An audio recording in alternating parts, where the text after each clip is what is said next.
Stevie Nicol, I want to talk about Group E because Belgium against Slovakia kicks things off. It's actually their first competitive match facing each other. Previous games have been friendlies. And Group E, if you forgot, everybody, it's Belgium, Slovakia, Romania, and Ukraine. So on paper, Stevie Nicol, this should be a doable group for Belgium. What makes you and what do you expect of Belgium as they face Slovakia? I'll be honest with you. I really don't know what to expect from Belgium. I mean, why is that? On paper, you look at the group, you look at the history, it's got Belgium written all over it. But for me, this is a side in decline. And that means that, for me, teams like Romania in particular, I've got an opportunity of an upset. And if they can do it, the other teams in the group can do it as well. So I'm really not sure. I am not confident that Belgium will turn around and play the type of football that we're used to. Certainly in previous tournaments, in previous years, star names at their best, at their peak. I mean, it just seems and feels that they're slowly going down the hill.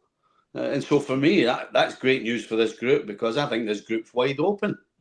And I think we will see if Belgium can use their experience as much as their ability. And if they can use their experience, then they will plot their way through this group. But if they don't, then I think there could be some surprises along the way. Do you agree, Janusz? What do you make of this Belgium side? Yeah, it's hard to argue with that. The only thing, just to say something different, would be that that golden generation is no longer. We're not talking about that, right? I mean, it's always been a dark horse, even though they had quality under Roberto Martinez, who kind of is dealing with the same golden generation in Portugal, right? It's a little bit similar. There's more depth there. I just think that maybe because that pressure's off, Stevie, I don't know if you agree, kind of like nobody's talking about Belgium as a dark horse anymore, or a side that should be, I don't know, maybe winning or be in the final of a major competition. So there's still that quality. I just look at, De Bruyne is De Bruyne. I think Jeremy Doku, I've watched a game or two of them, and he's looking good. Even Lukaku's looking good, continues to score goals. Lando Trossard. So there are players there, right? Like you said, there are names that may be on the decline to some degree, but I think they should be able to negotiate this group. I don't necessarily worry about that. How far can they go after that? That may be questionable, but the expectations are way lower. And I just got a feeling that that's a positive for that side.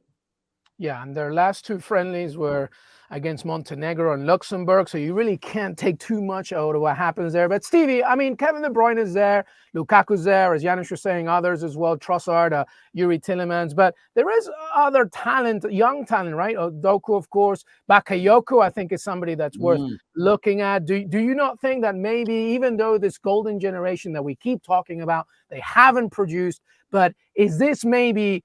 this is it. With this group, they can maybe at least get out, and then build some momentum as they go in the knockout stages? Or are you legitimately worried about what they can do in this tournament? Look, I think the fact that they have those names that you mentioned means that if they get through this group, on the day, they're capable.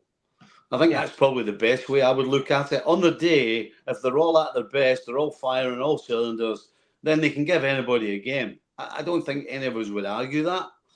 The problem is can they consistently, game after game, put a level of performance together? And I just don't see it. I really don't. And all the individuals you spoke about, again, I feel as though it's about them individually. I never seem to feel it's about the team. It's always about individuals, and they're playing against sides. And if they want to go all the way, teams like France are just, yes, you could say Griezmann's an individual and Mbappe, but the rest are there to be the unit and to get them the ball and get them through it and get them to the final so that they can produce. I just don't get that feeling about Belgium. I think individually, as I said, they have ability, but as a unit, they always seem to drop. they just seem to drop the level when you very least think it's going to happen. Not only that, but if you think about it, right? I mean, and we need a second. I always wait for a second game because we need the confirmation. But we had so many question marks about some big sides, right? And look what Germany has done. We had question marks. I know they've been better, but maybe they weren't the favorites just a couple of months ago. You look at Spain; it's a different Spanish team. It's being rebuilt. Remember under Aragonés and Bosque, it was pretty much Real Madrid and Barcelona, and they didn't need a manager, and they played blind, right? And because they understood each other so well. It's a different Spanish side, and that was pretty impressive. Italy, I thought, looking at the squad and looking at the players that they've lost, that spine, the back, the Bonucci, Chiellini, then Acerbi, big names out.